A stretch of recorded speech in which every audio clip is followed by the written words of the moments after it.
আমার জীবন খুব কষ্টে দুর্ভিক্ষে চলতেছে।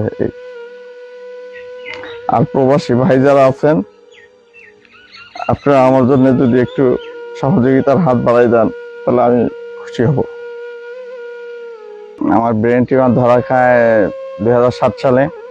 তখন আমি প্রথম অপারেশন হই।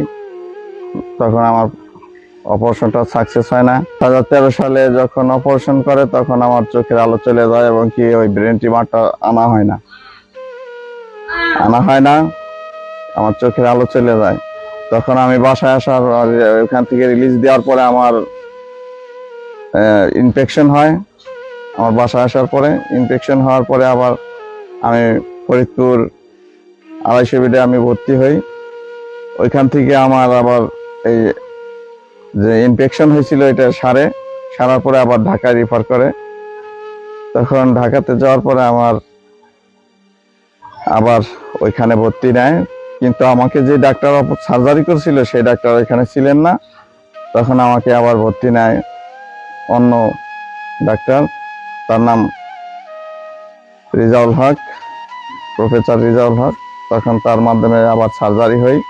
সার্জারি হওয়াতে ব্রেন টিউমার গেছে, কিন্তু আমার সে চোখের আলোটা যে গেছে আর আসে নাই। এই অবস্থা আমি খুব কষ্ট আছি, কারণ আমি বোনের বাড়িতে থাকি, আমার বাড়ি ঘরে থাকতে পারি না। আমার জীবন খুব কষ্টে দুর্ভিক্ষে চলতেছে।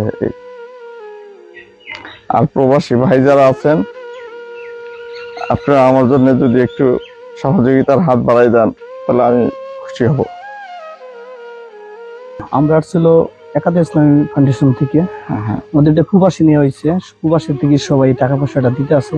তো আমরা সামান্য কিছু আপনারা এখন হেল্প করতে আছি, উপহার দিতে আছি, আর কিছু সামান্য কিছু টাকা তারপর তো রাখেন। ইনশাল্লাহ প্রবাসীর পাবে আরো কিছু টাকা আপনার দেওয়া হবে ইনশাল্লাহ। আর আপনার চিকিৎসার জন্য কিছু হেল্প করা হবে। আমাদের জন্য দোয়া করেন ইনশাল্লাহ। প্রবাসী কল্যাণ থেকে আমার যে সহযোগিতা দেওয়া হইলো, আমি আশা করি তারা সবাই যে আমাকে আরো সহযোগিতা করার চেষ্টা করবে ইনশাল্লাহ।